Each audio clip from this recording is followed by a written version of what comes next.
السلام علیکم ګرانو مینهوالو، هیله لرم چې ټول به راته روغ او جوړ وئ او د صحت کلي به مو پر تن وي. نو که زموږ د یوټیوب چینل کې تاسو نوي یاستئ نو زموږ د یوټیوب چینل در سره سبسکرایب کړئ او پر څنګ کې ورسره د بیل نښان کلیک کړئ او آل بټن انتخاب کړئ تر څو زموږ هره نوې ویډیو تر تاسو ژر در ورسیږي. نو که ویډیو مو لایق کړې نه وي نو ویډیو در سره لایق کړئ او له نورو ملګرو سره یې هم شریکه کړئ. نو ملګرو، نن درته په ډیر زیات خوندوره ویډیو کې حاضر شوی یم چې هغه تاسو ته 3 کوډونه درښایم چې موږ څنګه کولی شو چې په دغه 3 کوډو باندې د بل چا تلیفون خبرې په خپل تلیفون یا موبایل کې واورو. نو هغه کوډونه تاسو ته درښایم. نو ویډیو شروع کوو. ویډیو نوره نه اوږدوو، تاسو انتظار پای ته رسوو. نو لومړی به راشئ ډیل کیپ ته، دغه ځای ته. کله چې په دې باندې تاسو کلیک وکړئ نو لومړی کوډ به داسې تاسو ډایل کړئ. لومړی کوډ راځو لومړی کوډ ته. تاسو به ستوره 2 او ستوره بیا د یعنې دغه کوډونه چې دي دغه کوډونه به د هغه چا په موبایل کې تاسو ډایل کوئ، د چا موبایل خبرې چې تاسو په خپل موبایل کې اورئ، د هغه شخص موبایل به تاسو راواخلئ، په هغه کې به تاسو ډایل کړئ ستوره 2 ستوره بیا نو نمبر به تاسو به خپل نمبر دغلته ور واچوئ. مثلا زما نمبر دغه دی، زما نمبر دغه دی.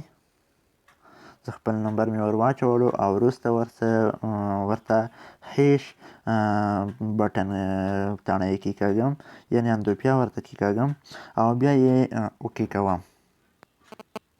نو دغلته وګورئ راغلو کال فارورډینګ. نو زموږ خبرې د دغې موبایل خبرې زه اوس په خپل موبایل کې اورېدلی شم.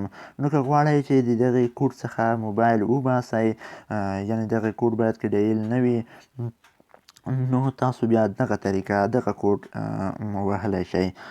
اندوپیا 2 اندوپیا. نو دغه چې تاسو کله ډایل کړئ نو بیرته به عادي حالت ته موبایل راشي. بیا تاسو بیا د هغه موبایل خبرې تاسو بیا په خپل موبایل کې نشئ اورېدلی. نو دویم کوډ ته راځو.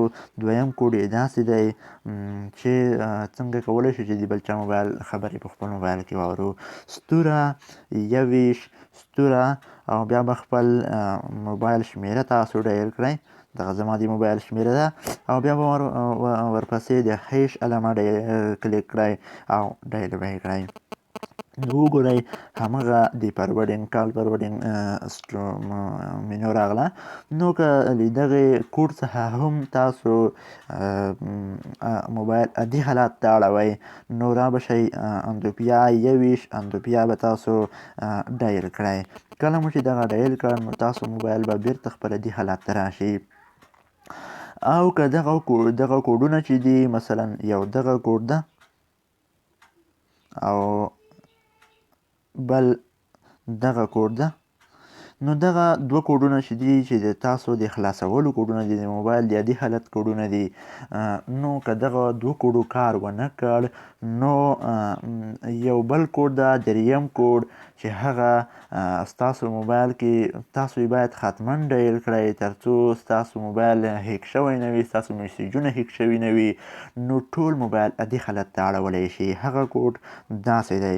تاسو باید دغه کوډ حتما په خپلو موبایلو کې تاسو ډایل کړئ. 2 وارې به هیش علامه کېکاږئ او 2 وارې به 0 کېکاږئ او بیا به 2 ورپسې کېکاږئ او بیا به هیش ورپسې کېکاږئ. نو دا به ډایل کړئ. کله مو چې دا ډایل کړ نو ستاسو آل وګورئ دغلته یې لیکلي دي. وګورئ